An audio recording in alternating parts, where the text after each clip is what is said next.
Ugh.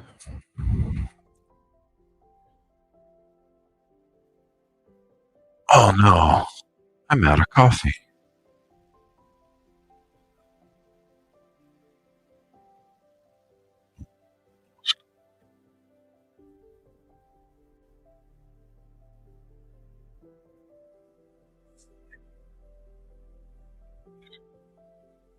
Ugh.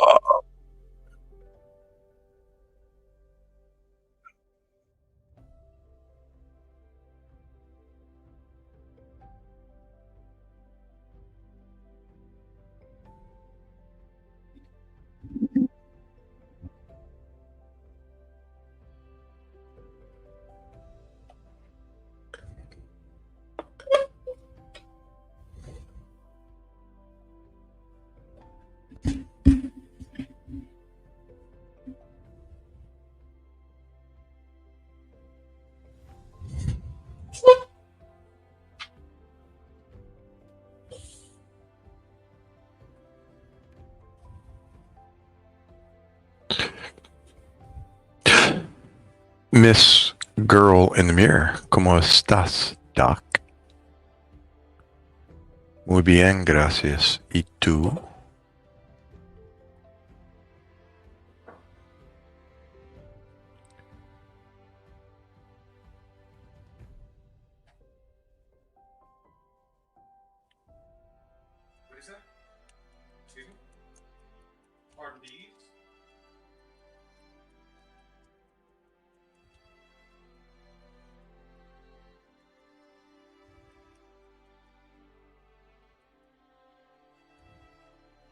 Garcia's.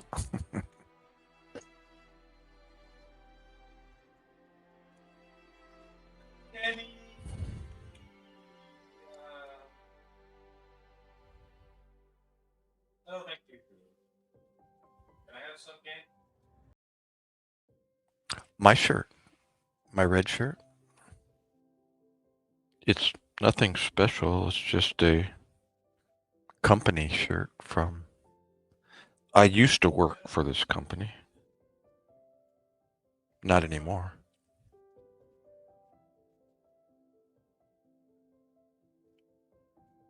How are you, Angela?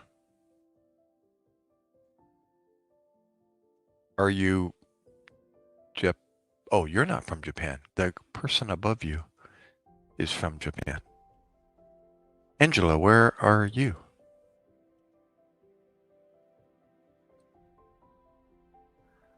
Spain? The last name looks Spanish. Thank you, Mr. or Mrs. Japanese person. I don't know who you are.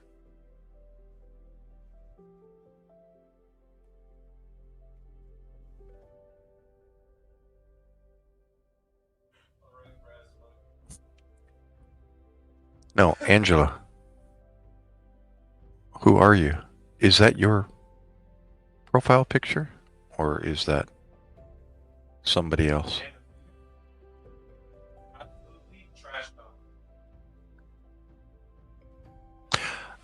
Hi, you die. Kurt, neat, neat. Miss Neat. Am I ever gonna learn your name, Neat, or it's a secret forever and ever? No, your profile picture isn't LeBron James. This one, the one on in the room, it's a blonde mom and a young boy. What's a typo? Your name or the photo?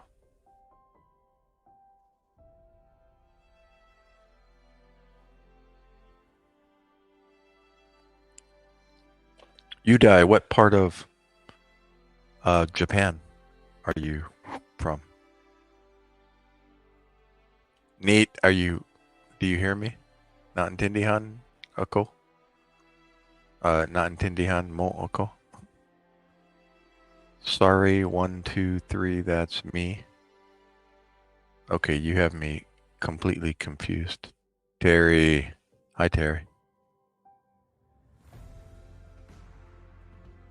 Big dog.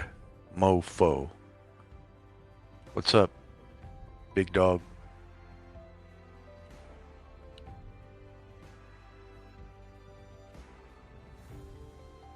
Captain Wreck-a-Ho?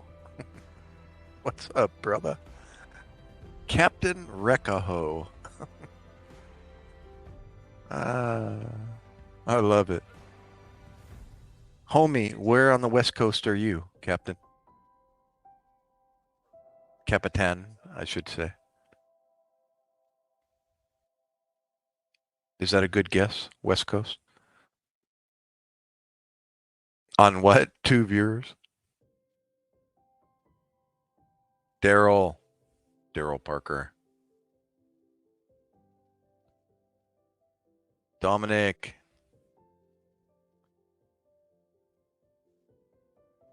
What's up, Doc? Where's everybody from?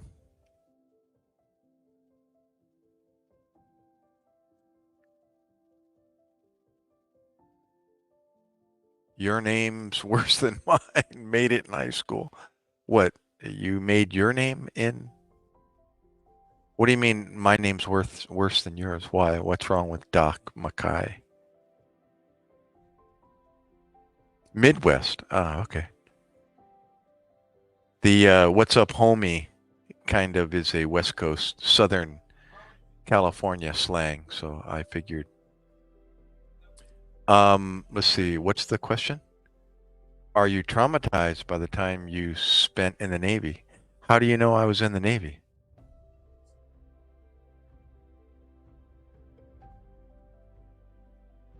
Or is that a good guess? Solid. There you go. You know what? That's my brother. Are you my brother, big dog? That's solid. You got to hold up your fist like this. That's solid. Solid, brother. Solid. Oh, it says it in my bio. I thought maybe you figured it out by the name that I'm using, Doc, quote unquote.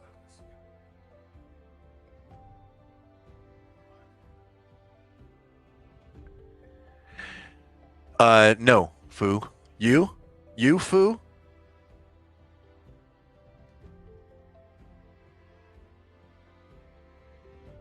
Bakla? Baklaka? Al? Barbara. Hello, man. Hi, Barbara. Hi, woman. What's up, guys, girls, ladies, gentlemen? Terry, ¿cómo está?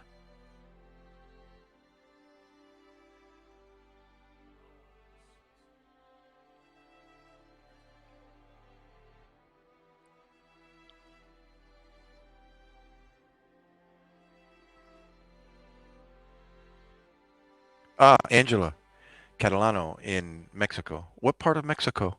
Just curious. I've did a little bit of traveling in Mexico. How about you, reality? In the service at all? Oh, solid music even. Should I change it, big dog, or what do you think? Nope, didn't fly any helicopters, Daryl. I've flown in helicopters, but I was never.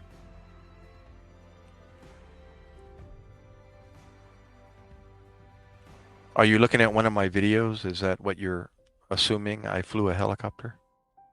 No, I was just loading a patient into that helicopter.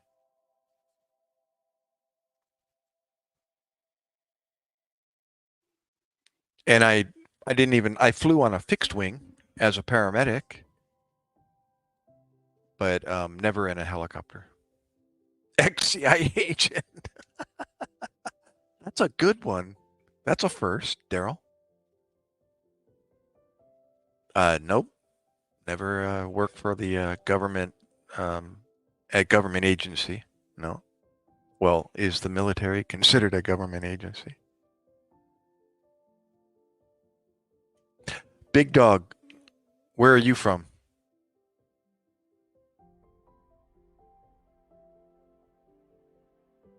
Ah, Georgia. Oh, that's right, Doka. I remember.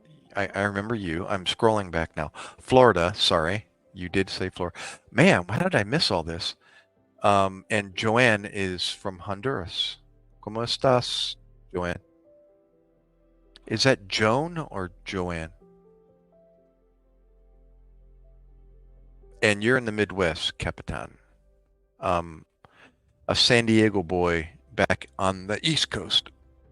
Sorry, I saw that, big dog.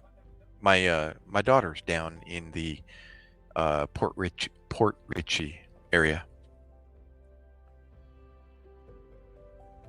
Daniel. Oh, hey, Daddy. Hey, Daddy. Daniel. Oh, that's exactly what an ex-CIA agent would say. Oh my gosh, I gotta stay up with these comments here.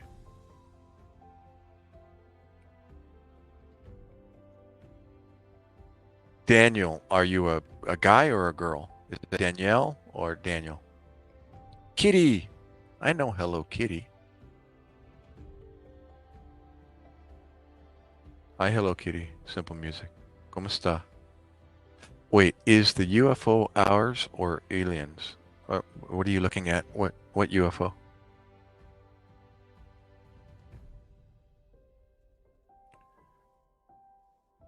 I got a great book on UFOs.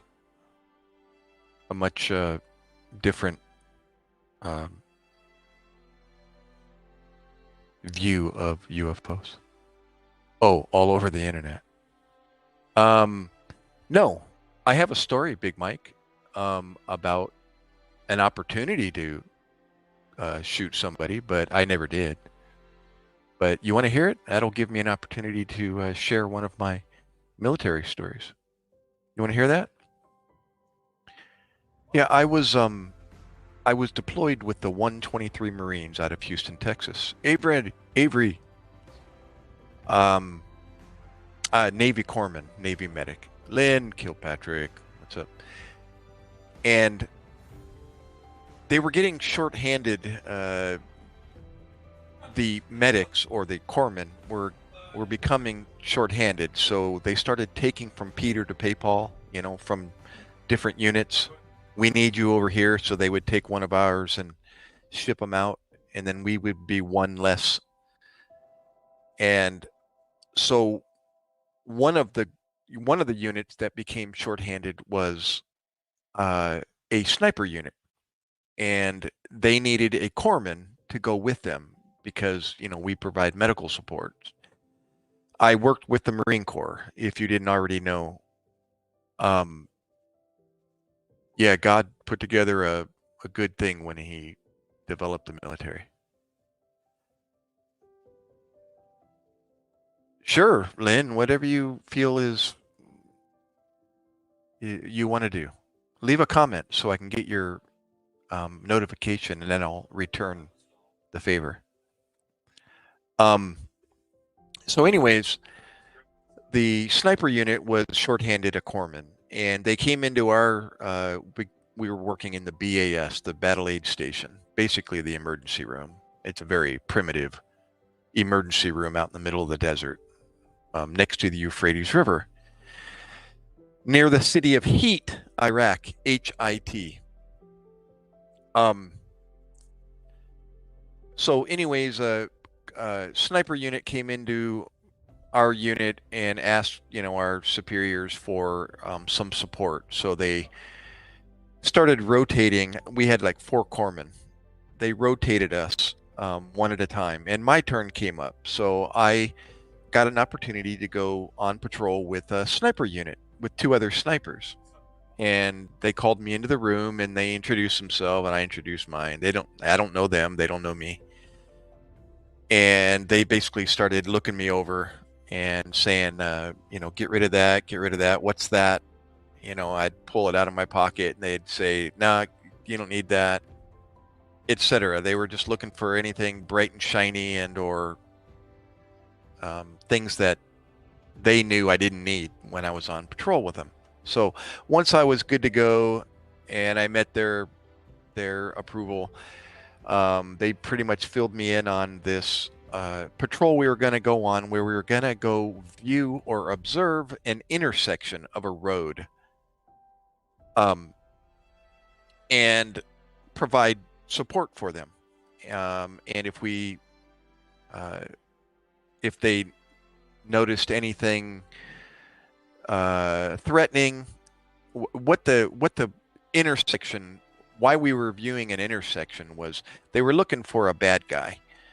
And so they were doing a traffic stop at an intersection. The Marines were. And we were afar, I don't know, a couple hundred yards away in a hide, and we were observing this intersection. And they just told me, we're going to observe. That's what we're going to do. And if they need any support, we'll provide support for them. And I said, okay. So I was there, one of three, and we were just sitting on this mound with this hole dug out in it, kind of elevated. And we were looking at this intersection, and they set up their traffic stop, and they started stopping and motioning people through. And the line got pretty long. The line of vehicles got pretty long. And then eventually people start getting out of their car and, doing this and talking to each other, smoking their cigarettes. And you could see they were kind of getting, impatient and wondering, what's the holdup? Well, I'm looking through binoculars. The snipers had binoculars, they had night vision, and they had, what was the other? Infrared for nighttime. And they had their scopes as well on their M16, M14s, and they had a 50 cal. So this is all new to me, but I was having fun just kind of hanging out with them and watching, this intersection and playing with their toys. And eventually this guy gets out of the car. I'm looking at the comments as well. A man gets out of a car, and he's in a white man dress, the Middle East Arabic white man dress. And one of the snipers said to me, "Hey, Doc, how's your shooting?" And I said, "I'm qualified. Why? I can hold my own." And not to brag, but I did pretty well out on the range in preparation for this. So I said, "Why? What's up?" And he says, "Come here."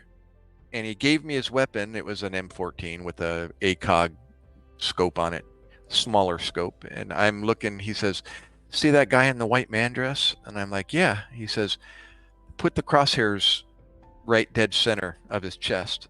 And I said, "Okay." Like, what am I going to do? He says, "Just keep an eye on that guy.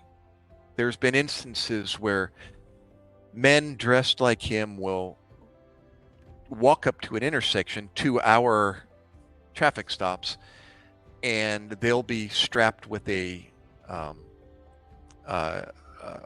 bomb and blow themselves up and kill our Marines as well and everybody nearby." He said, "If you suspect anything, if that guy does anything that's out of the ordinary, do you think you could put a round in his chest?" And I'm looking at my sniper, and I went, "Yeah, I guess so." I just pull the trigger. I even remember I said, is your weapon zeroed?" He said, "Don't worry about it. Just pull the trigger if you have to." And I went, "Okay." And I thought, well, I'm a medic. I know what to do with him if I hit him. So I was thinking to myself, would I be able to do this? And in my head, I thought, of course, yeah, why wouldn't I? As long as I just keep focused on the crosshairs and where I needed to hit him, I could pull the trigger, and not worry, because he was your superior? No, actually, he was the same rank as I was. Yeah. So, but I was working with him, and, I'm qualified to pull a trigger just as well as he. And they have their rules of engagement, and, and it was basically if they're threatening us, we can threaten them back. And so that was the go ahead if I suspected that he was up to no good. But the bottom line, the end of the story is, he never showed any threat, and nor did I even sense any need to pull the trigger. So, but I remember, getting those instructions, and I thought to myself, can I do this? And I thought, yeah, because if I hit him, I'll know what to do. I'll just I'll just, we'll be cleared to go on in, and I'll grab him, and we'll either I'll treat him, and I'll extricate him by ground or by air, whatever's available, and he'd be gone, and I wouldn't. I mean, I've treated gunshot wounds, here in the civilian world. I was a civilian paramedic. I'm not officially retired, Avery. I didn't do 20 years. I only did my 8-year contract from 1999 to 2007. And after Iraq, um, Iraq was a really dangerous place to be doing your job. It's like whatever you guys do for a living, ladies do for a living. Can you imagine doing that during war? With the threat of being shot at, or a mortar landing near you, or a rocket whizzing over your head, or an IED going off in the distance, and blowing your windows and doors open in your home. What Big Dog just said, war's wild. It's not, I can't even explain it. I can give you stories, but unless you've been there, which I never had been before this, and then experienced for the very first time, some of the things I experienced, war's wild. It's not a good place. So what I was saying is, because of that, I decided to step out of the Navy. I really did. I became a new daddy when I got home. My 19-year-old right over here, he was just born when I got home, a month later, and I was in my 40s. I was an older medic at the time, and I decided, you know what? I need to step aside. It's a young man's game. Somebody said over there, military is a young man's game, and a young single man's game. Somebody that's, you know, full of, what's the expression? Full of adrenaline, and, ready to get some. So, um, he is in college, first year. He is kind of undecided, but he's pursuing a medical career. So it looks like he might just be following what mom and dad did for a living. My wife's a nurse. I was a civilian paramedic and a uh, reserve Navy corpsman. And then I got deployed in 2004. Yeah, I was going to say young, dumb, and full of, and then leave it blank. But yeah.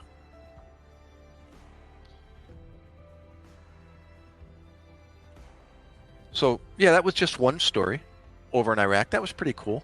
Oh, to end it, after we observed this traffic stop, they never did find the.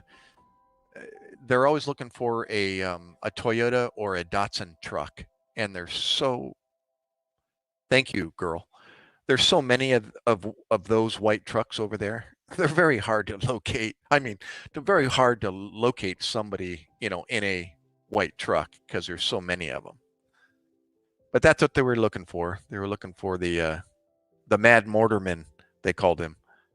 He was launching mortars at our base on a regular basis, and we observed him and saw he was driving a white Toyota. So they decided to try to catch him and do a traffic stop. They didn't catch him, but um, yeah. After doing the observation, we spent one more night until the morning, and then early in the morning, gosh, I don't know, it was 2:30, 3 o'clock in the morning. A uh, Marine Corps unit, ground unit in vehicles came by and picked us up and extracted us and took us back to our FOB, our forward observation base. FOB heat, pronounced heat, but spelled like hit, HIT. You can actually Google it.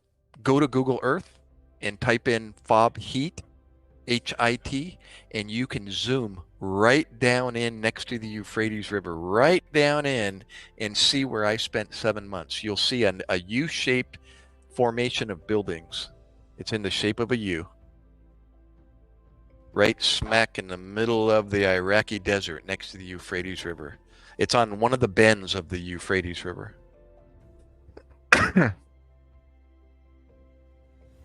I believe you can locate it if you type in fob heat. Was I ever under bad fire any other time you had to make life decisions? For 7 months we were under fire by rockets and mortars, and we actually kept track on a dry erase board, of all things.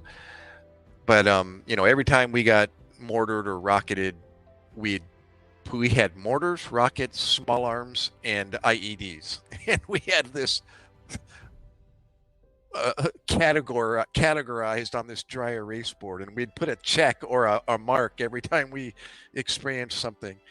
And at the very end, we got mortared 101 times, 50 rockets, 1 VB IED, that's a vehicle-borne IED, and a bunch of small arm, kind of random, pop, pop, pop, and we'd put a mark if somebody experienced it, we'd put a mark for that. But yeah, 101 mortars, 50 rockets, and it was horrible at times. Yeah, dry erase board, higher ranking than the rest of us. He was youngest. He was 27 years old, and the rest of us were over 40. And he was in charge because he was more time at his rate as a corpsman. So we were officially under a 27-year-old corpsman. But that was the worst of the 7 months. But we were considered the most heavily mortared and rocketed FOB in the theater at the time. And I knew that going in, but I had no idea what that meant or what that was going to be like. It sounded pretty bad, and I was pretty nervous. So was everybody else. And just to clarify, what you hear on the media and the news and so on and so forth, there's two objectives for the military, and I learned this, and it made sense. It made total sense once I went over there. There's two things they're concerned about. Two things. And that is, you can do your job well, whatever it is, whether you're a grunt, a motor transportation division, a corpsman, down the line. Whatever it is you do, that you do it well, that you know your job well, and that you get home. That's the emphasis. I don't care why I'm there. That's not for me to decide. I already made that decision by putting my signature on the dotted line. I volunteered. People say, "Oh, the government shouldn't be sending their troops." No. I signed up for it, so that was my decision, not the government's decision. That was my decision to go in. So, anyways, yeah, two things they're worried about. They're concerned about: that I can do my job well and that I get home. And so when people ask me, "So what do you think about the war?" It's like, I really don't care. All I know is I got a job to do, and I do it well, and that I get home to my family. And that's why the rest of the U.S., which it appears by the feedback, is now understands that, and they're more supportive of the troops. Yeah, don't worry about why we're over there. God, I'm just like you or you or you. Just if it wasn't for the military, you fill in the blank. If the USA didn't have a military, God forbid we didn't have a military, there's always going to be wars. There's always going to be bad guys out there, and they have no business, being in this world, whether they're in Iraq or Afghanistan or China or North Korea. Somebody needs to keep an eye on those idiots. The USA is considered the strongest military might in the world. So, and I chose to put my name on the dotted line. I was curious about the military. Never took the bait back when I was younger. So I joined at 37 years old, guys. The cutoff age is 42. You want to join the military? Go to a recruiter and tell them what you do in the civilian world. No matter what it is you do. They'll tell you, oh, we can bring you in either doing the same job, or we can put you to school and teach you something as well. Or if you have a bachelor's or above, you can be an officer. And I did not have a bachelor's, so I came in as a third class petty officer, E4, and then eventually I tested and got my E5. Wow, is he still alive, Big Dog? Holy moly. 101? Wow. Have you sat down and listened to any of his stories? Does he ever talk about? I mean, elderly people are full of stories anyways. I loved it. I have an 84-year-old friend. Wow. He was born the same year my dad was, and I lost my dad in 2017. Hi, Kim. But I met this man, and he's born the same year as my dad. So I call him my surrogate dad. Well, anyways, he's full of stories, and he's funny, and it's just so cool to ask him questions and let him tell me about his military career, or, you know, how he grew up and all of that. So, wow. Yeah, suck up those stories from your grandfather. So cool. God, 101. Speaking of medical stories, another kind of bit of my career was the oldest person I ever transported. And get this is way like bizarre. It surprised me big time. So part of emergency medicine at the basic level, when I was a basic EMT, before I was a paramedic, the bread and butter of our job is picking up patients at the nursing home and taking them to a doctor's appointment, because they can't sit up in a vehicle. And a lot of elderly people are bedridden, so they have to remain laying flat. You know, they can't even bend their body anymore to get them in a chair. So they got to lay flat. So they get an ambulance to transport them to their toenail appointment or their checkup or their whatever, just to the doctor's office. An ambulance does that. And then we'll take him there, and when he's ready, we'll pick him up and we'll take him back home. Well, hold that thought, Big Dog, about Iwo Jima. Good story behind that. I didn't know before I joined the military. So I'm transporting this older man. I mean, he looked old, you know, and he was bedridden, but he could talk still, and he was quite humorous, quite funny. And I'm doing my paperwork on the way back to his nursing home. And I got his hospital face sheet, we call it, you know, with his name and birthday and medical history, etc.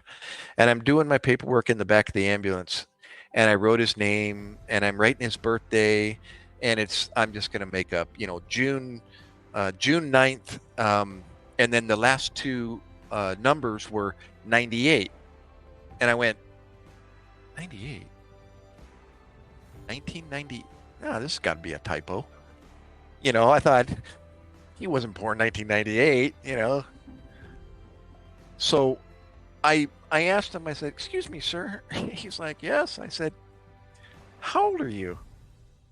He says, "I'm 105. And I went, "What?" He says, "Yes, sir." And I looked back at his birthday, and I thought, "Oh my gosh." And I did the math real quick. I go, at the time, he was born in 1898. He was 105 years old, laying on my gurney. So when you said your grandfather was 101, I'm like, whoa. This man was 105. I had to look on Google. President McKinley was the president when he was born. That's like, whoa, that's history book. That's history book stuff. I know. So that wasn't a typo. He was born in 1898. So do the math. 105 is that 2003 or 1898 plus 105? 2003? Is that right? What is that? What does it make? 105 plus 1898 would be 2003. Yeah. Was that 2003? That doesn't sound right. Yeah, so this is, years later. So he was born in 23. Right, right, right. You were born in 83? Oh, you're only a year older than my eldest son. Wow, you're going to be, wait, wait, wait. Your dad was born in 1953. You were born in 83. Oh, so you're going to be 41 this year, correct? Big dog? My son's going to be 40 in November. He was born in 84.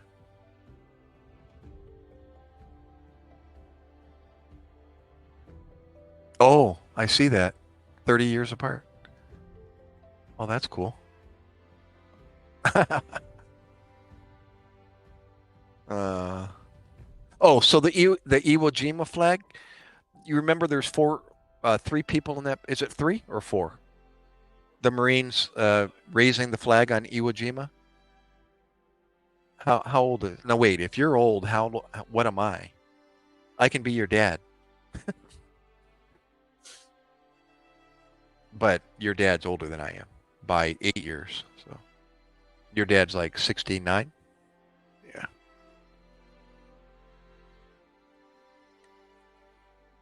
I was just a young dad. Oh, the most serene stream I've ever seen. That rhymes, Jeremy.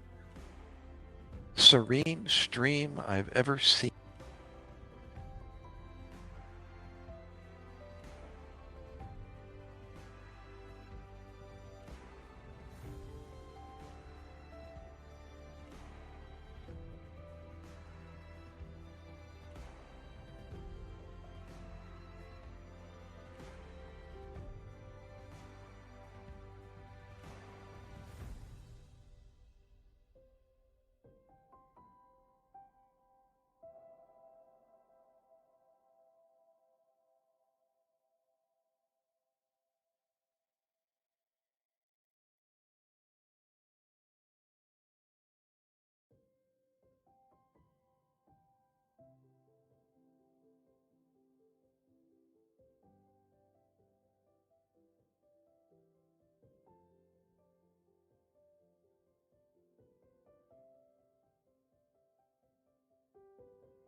Guys, sorry. I'm muted. Sorry.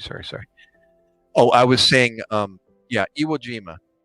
Four people on Iwo Jima. One of them's not a Marine.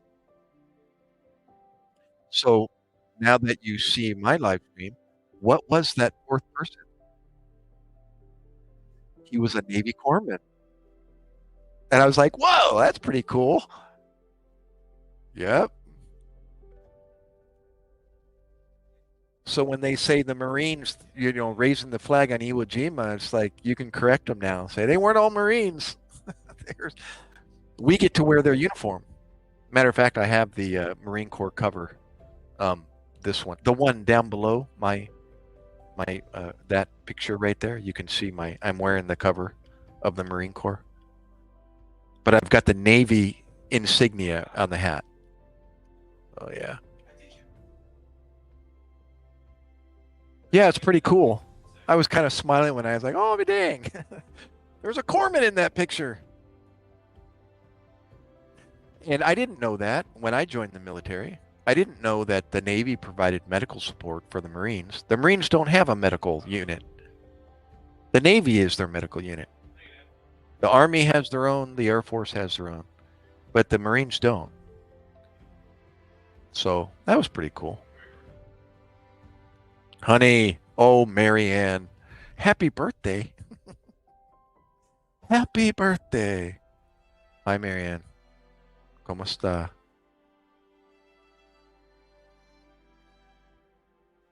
Oh, who else said this is the most serene stream I've ever seen? Um, oh, wait, let me go back. Avery, do you have any advice or wisdom on life or someone beginning their career? Oh, that's a pretty cool question. Um, now that I've here, I'm gonna kind of go off the oh, you're live. Okay. Uh, First and foremost, now that I know what I know, seek the truth, guys. If you don't know who the truth is, you notice I said who. It's not a something, it's a someone. Seek the truth, learn about him, understand him before you leave this earth. Number one, advice. All right? I know everyone has their own opinion, but that's number one. And then number two, as far as what um, field to pursue, I'd recommend checking out the military. Why not? Military isn't all, um, going to war. Not every position in the military, is out in the field.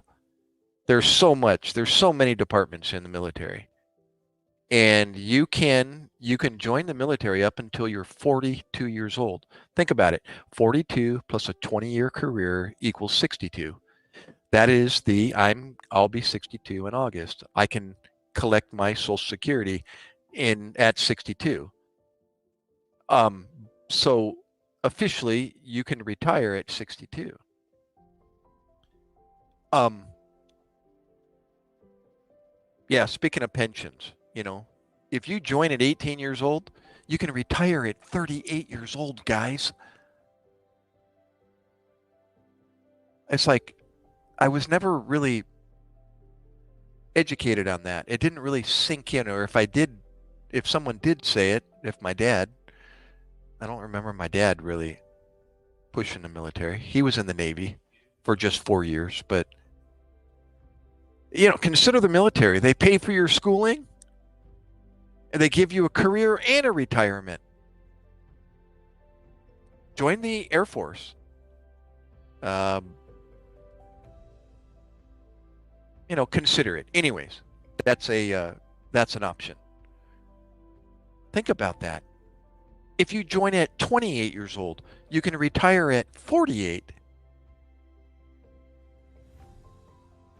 You can have a pension, a monthly pension being mailed to you for the rest of your life at 48 years old or at 38 years old. Holy moly. I shoulda, coulda, woulda stayed in and did my 20 years. I joined at 37, I would have been 57. And I'm 61 now. I just thought about that. I could have retired 4 years ago. I could have had a pension, but I probably would have went to Afghanistan next after Iraq. And I was 42 years old at the time, and I decided, you know what? This is a young man's game, and I got a new wife and a new child at home. I can't be running around the hills of Afghanistan. I'm in the best shape of my life at that time. No, I'm not a big time YouTuber, big dog. I'm just doing this for passing time tonight because I'm not tired. So, um, I know I'm all over the place but I'm reading your comments. My girlfriend's National Guard. She said it's the best thing she ever did. Yeah, she grew up fairly anti-war. You know, have you guys? If you want to watch a good movie, I know I'm not up to speed on the current movies, but um, speaking of anti-war, has anybody seen? Hey, Reggie. Has anybody ever seen the movie The Greatest Beer Run Ever? I'd never even heard of that. And At the doctor's office, the radiologist that was treating me asked me, "Have you ever seen The Greatest Beer Run Ever?" Check that movie out. You can catch it on the Apple TV. I don't know. It might be available on Apple Plus or whatever. But I found it for like $6.99, $6.99. But it kind of hits on, yes, a Zac Efron film. Oh my gosh, I didn't even realize, and what's his name? Bill Murray is the bartender, and good old the famous actor, British actor, what's his name? Plays the um, AP journalist photographer. You got Russell Crowe. Thank you, Jeremy. Russell Crowe, what a great part he plays. And it's just a really cool movie. They kind of like quickly, every scene is like a blast from the past, from a past of history that a lot of people have heard about, about that time, that era, the Vietnam era. And anti-war is in it, and it kind of briefly, quickly progresses through that. The demonstrations and the yada yada, the disagreements, the signs that said "baby killer" and all of that, the resistance against the Vietnam War, and it just hits on that. And when you said that, that I thought of that movie, and it mentions, it kind of gives both sides, those that understand why we have war, and then those that don't understand, that decide to hold signs that say, peace, not a love, not war, yada yada yada. And it kind of goes back to what we were talking about earlier. You know what? There's always been a military, since the beginning of creation. There's always been war. There's always going to be war. And don't don't get too hung up on, this is still some of my advice, is don't get hung up on the who, what, when, where, and whys, but rather understand that there is, and there's always going to be a military. If the USA didn't have a military, we wouldn't be the USA. And therefore, because of that, our guys and girls, are going to be going over and supporting causes, whether they're right or wrong. They're going to be putting themselves in harm's way, and they're one of us. So support them. Let them get trained well so they can do their job well, and support them getting home. And do what you guys are saying, to me. Thank you. Appreciate your, thank God you made it home. Good job. It sucks over there. Do you think I'm like jumping up and down in the deserts of Iraq? It sucked. And then to have idiots launching 60 and 80 millimeter mortars at you at where you're sleeping while you're trying to eat or poop in an outhouse. It sucks. Yeah. So, don't worry about, the why they're over there. They are. And just support, your guys, us guys, and everybody else that's involved, except for the bad guys,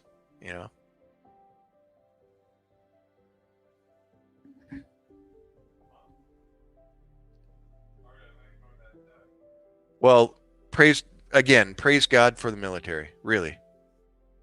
That's the reason why we have one. He put that in place. He put all in, the Lord, the Lord God. He developed all the branches of the military, and the paramilitary, and the police, and the securities, and uh, kings and queens and presidents and police and military and so on.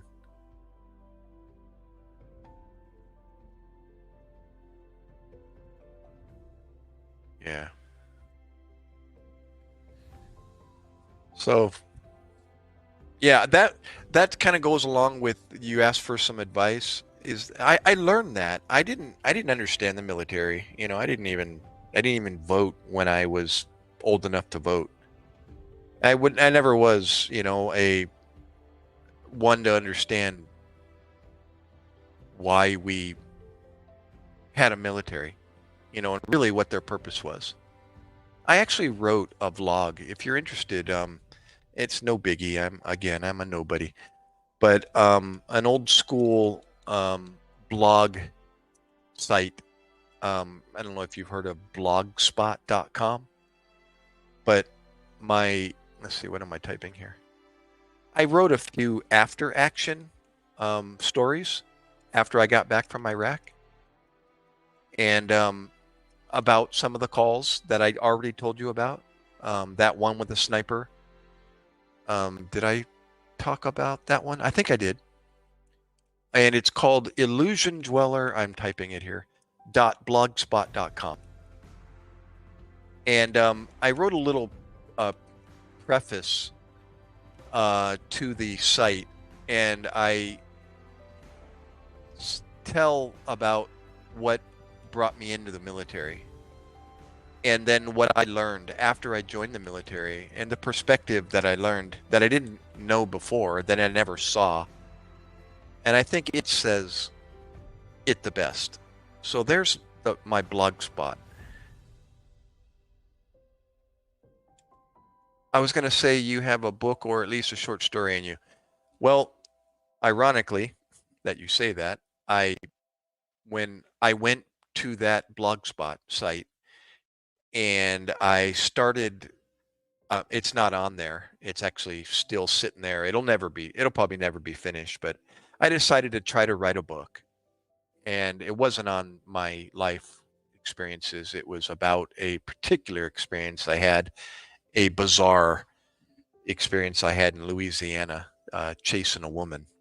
And I actually got a title for it, and I ended up writing 27. The names of, was it 27 or 17? Either one. A lot of chapters. I actually have names for like over 25 chapters that I could write about in detail. And if I wrote that many chapters, it would be a book. But that's exactly what I did. I wrote a fictional story based on facts. Yeah, it was. And you've heard about the movie A Beautiful Mind? Remember the schizophrenic in Boston, Massachusetts, and the movie? Russell Crowe. Was it Russell Crowe that was in A Beautiful Mind? I think he was the schizophrenic, wasn't he? Anyways, um, yeah, the name of the book is Her Beautiful Mind, because I think I met the female version of him, of that schizophrenic. And I lived with her I dealt with her for 8 months, and it was bizarre, bro. Bizarre. Something right out of a Tom Clancy novel. Yeah, that was him. Yeah, that was Jim Nash. Yep, the schizophrenic. Yeah, I met a female version of that. I don't know if you saw the movie, but wow. Yeah, I lived with her. I part time, kind of on and off. She lived with me. I lived with her and her family. I was gonna marry her and her son, her 8-year-old son. He used to call me Mr. Gary, and it was Mr. Toad's wild ride. No, not the trans James Nash. No, female James Nash. No, I think that was his name. He was a schizophrenic. True story. Yeah, if you haven't seen the movie, got to see it. A Beautiful Mind. award-winning. Yep. Oh, is that Jeanette Nash? Oh, back to advice is yeah, just seek the truth, and then here, I tell my son this is if you can, pick a career that you enjoy, really important, and you can get really good at. And if it involves some kind of a teaching aspect of your job, get involved in a job where you can become a lecturer, or in medicine we're going to continuing education all the time. Well, who gives those continuing education classes? We do. Our fellow people that we work with, fellow paramedics, fellow nurses, fellow, you just apply yourself and say, hey, I'm interested in becoming an instructor. And oh, we'll send you to a class and you learn how to, the material you need to be an instructor. And next thing you know, you're standing in front of a group of your coworkers teaching them continuing education. And I got to do that in the Navy as well. I brought my paramedic experience into the Navy. I was already a paramedic for, let's see, 6 years when I joined the Navy. And so I already had teaching, experience. And so I got to do that for my unit, for my Navy unit. When I would go to my drill site 1 weekend a month, one of my jobs, my peripheral jobs, was giving continuing education. So that was easy. God, I know I've been doing my job long enough to teach how to, treat this or use this equipment or do this and do that, start an IV, whatever. I can give IV classes. And I taught advanced cardiac life support. I'll give you a class at advanced cardiac life support. So anyways, yeah, pick a job that you enjoy doing and that you can. I was told by an ex-father-in-law, the best lecturer is one that knows his job, that knows his material. When you got a teacher that really loves what he's doing and he can really talk about it really well. And he loves to answer questions, and he's got great visual aids and he gives a good presentation, because he likes it and he knows it really well. I became a stay-at-home dad, big dog. Yeah, to this guy, to my 19-year-old. I've been a stay-at-home dad ever since he was born. Well, no, 3 years later. He was born 2005, and I gave up medicine in 2008. So yeah, he was 3 years old.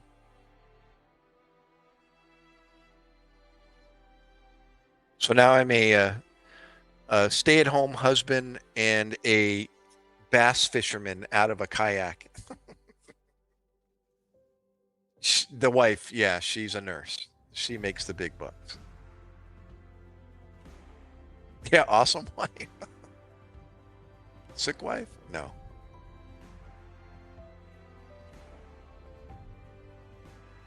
What would you say is the best way to find what you want to do? That's a good question. Gosh, let me think about that. Let me think about that question. What would you say is the best way to find what you want to do? I've tried many things, but nothing has quite hit the mark. I used to ask myself that question. What am I going to do? What am I going to do with my life? What am I good at? And I was one of those. I was good at anything that I put my mind to. Oh my gosh, that's your personal best, dude. I'm embarrassed to even say you already got a double digit. So, well, you're down in Florida. That's why. Yeah, anything over 5 pounds up here in the Northeast is considered a prize. But as you know, 5 pound bass are awesome.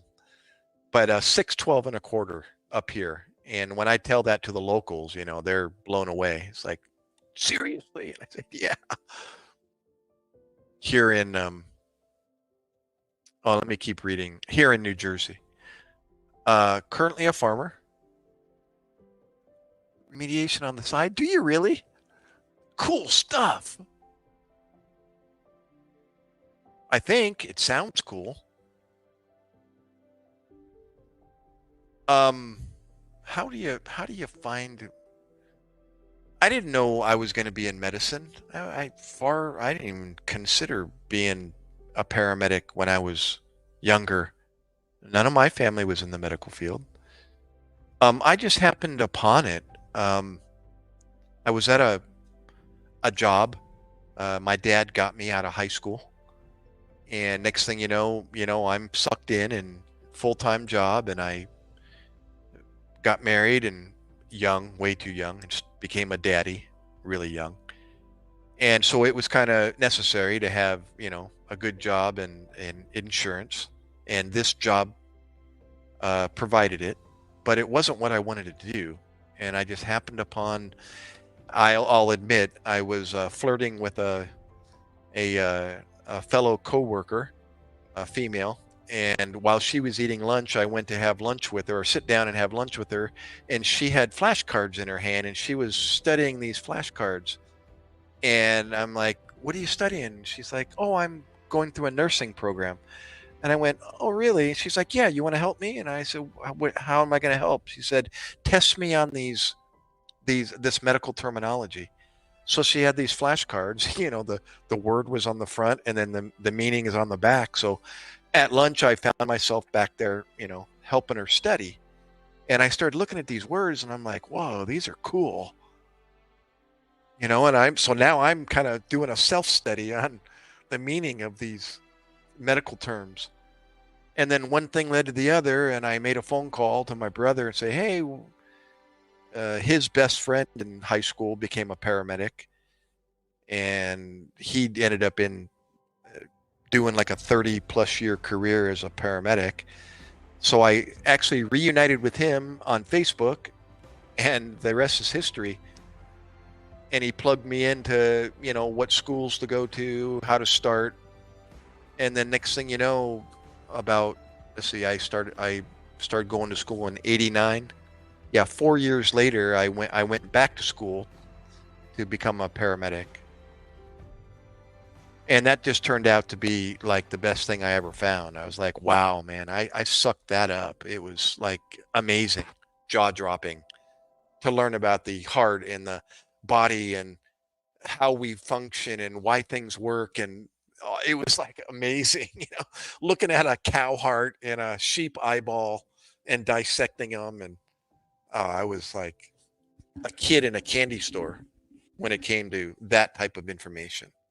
And now my son, he's, a lot of you younger guys are, you're a step ahead of me as far as knowledge, and just run with it. You guys are smart, and go back to school, pursue something that try something. If you don't know yet, just pick something and go to school and see if it is something that really, tickles your fancy. And if it doesn't, then, um, you know, uh, go into something, find something else. I'm breeding, Jeremy. 8 to 10 drug labs are in stolen.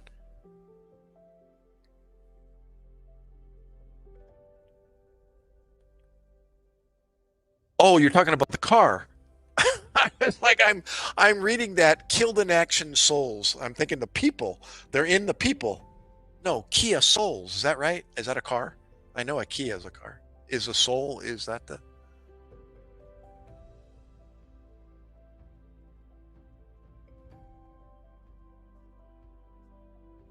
$13 an hour a job I ever made? Here, here's a test question for you. See who's a. Oh, that's the hamster car. Yeah, yeah, yeah. Um, yeah, the Kia Soul. Now that you say it, it made sense. I was having problems in interpreting KIA souls. Um, what do you think my hourly rate was over in Iraq during war in 2004, 2005. As an E5, that's equivalent to a sergeant. We had the hourly rate scale in one of the rooms up on the wall. And we used to go back there and see how much we were all making and the officers were making. They had the officer um, rate, annual rate, and the enlisted hourly rate. Take a guess. $13 an hour, kind of, that reminded me of less than big dog. A little more. Now, this didn't include hazardous duty pay and subsistence, which is food. They do incorporate that into your pay. And when you're at war, there is hazardous duty pay, which is basically, it was $11 an hour. I made $11 an hour at war as an E5 in the Navy. What's wrong with that picture? God. I don't know how much I made with hazardous duty, but it wasn't a whole lot more. Even if you doubled it, $20 an hour at war, not guaranteed that you're going to go home. But on that note, it was the most boring camp out of my life. Overall picture, 7 months worth of time, 210 days or thereabouts. It was the most boring camp out of my life as a medic, which is a good thing, for the troops. But in medicine, just like Jeremy knows, yeah, how are you going to buy a used Dodge Charger? Anyways, anything to do with people, is people are job security when it comes to people jobs. If it wasn't for people, paramedics and nurses would be out of business. Forensics would be out of business. Drug labs would be out of business, etc. So if people aren't getting hurt or sick, what am I doing? What do I do for 7 months if nobody's sick or injured? Believe me, lots of this and whittling. And you don't think I whittled. I actually did. I had to think, what did I do today? Wait, I got a pocket knife. I think I'm going to whittle. That's old school, even then. I was like, might as well whittle.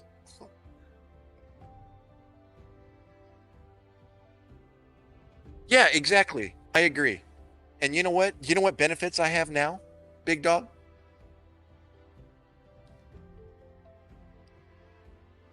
Nothing. I have nothing. Nada. Unless you're disabled, then you get veterans benefits based on what percentage disability you are. But if you're not disabled and nothing's wrong, i.e. me, well, I don't know if there's nothing wrong, but I still get this twitch every once in a while. No, I'm kidding. But, I can't get on a base. I can't shop at the commissary. I got to have an escort if I'm going to go on base. Just like I'm a civilian now. My prior experience means nothing. Unless you're retired.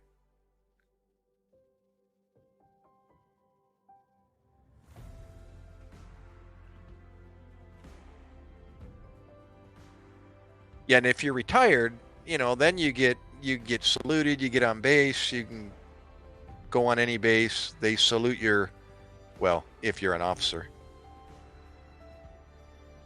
Nope. Can't shop at the base. Nope, not anymore. Nope. That's correct. As a matter of fact, I'm still paying off a military credit card. Our income tax that we got back or my wife's income tax she got back this year, the military found it and took it to pay off this credit card debt that I accrued while I was in the military. And actually, she can apply for what they call injured spouse protection, because she's not the one that accrued that. Well, she helped me, but she's not the military person. So legally, she's not responsible for paying off my debt. But we decided to go ahead and let them have it because, they'll do it again next year, and then the credit card will be paid off once and for all. Okay. 4 years or 40 years, a Marine's a Marine. Yep, that's right. But yeah, unfortunately, that's about all you get if you're not disabled and you're not retired. You say, thank you very much. And Mr. Toad's Wild Ride. It was a good experience. Don't get me wrong. I got to experience the military and learned a little bit. I got to end my medical career in Iraq. Actually, I ended it at the San Diego Zoo in San Diego, California. That was my last job as a paramedic at the first aid station. But actually doing my job, or an opportunity to do what I know, using my skills, ended in Iraq. And I didn't really get to do anything over in Iraq except go on patrol with a sniper unit. And I went on one. You can read it actually at that blog spot. I ended up finding a vehicle mine, and yeah, you want to meet a girl like my wife who makes the big bucks? I got into an argument. Bro, I'm just a young. Well, I was an older guy joining the military. But as far as having experience when I joined, well, that doesn't make sense either. I was an older guy in the military that was looked up to already because of my age, but I knew nothing as far as the military. I was like, hey, I'm just as green as you are, 18-year-old as far as the military goes. But I had my job experience and I could teach the young guys something. But it was a cool ride. Being a paramedic in the civilian world was wild. Absolutely. Actually, that's my emphasis, or I want to be the emphasis of my channel, is to tell prior military stories and maybe find people that are also involved in the business or were involved in the business, whether it's the military or civilian world, in the medical business, and get them on stage and do interviews like some of these guys that are doing, these ex-military members doing interview shows. I'd love to do that. I think that would take off, a reality show.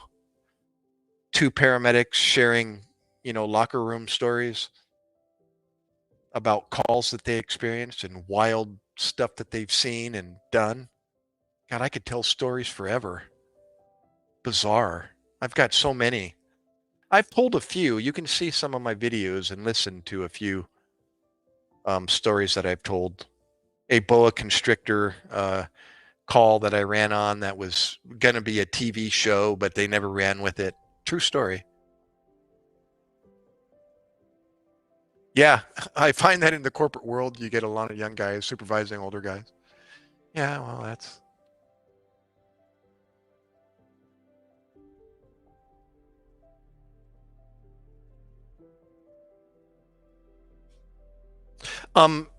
YouTube channels, actually, Jeremy, I'm referring to, or any of the reality TV shows like these um, uh, camera crews, that get on board the ambulance and cruise around and do the reality, on the spot ER Yeah. And then the the ex-Navy SEALs, there's a few of them out there. I follow a few um, that have some pretty cool interviews. You know, the one guy that killed Bin Laden, and what's that guy's name that has that really um, popular YouTube channel?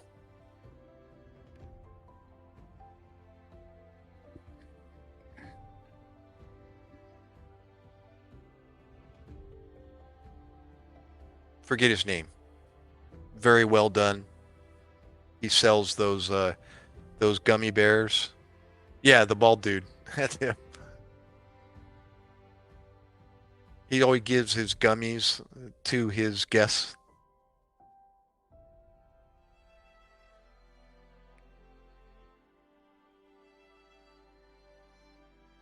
Ecopreneurs. Wow. Awesome. Yeah, they interviewed Robert O'Neill. Yeah. Rob. No, not Joe Rogan. No, I don't like Joe. But this guy's an ex-Navy SEAL. Um, what's his name? Dang it. I'm looking at the TV trying to figure out what his um there's the one long-haired guy from Alabama. He's pretty cool. He's a long distance runner. He always says "nuff said" at the end of his videos. Um,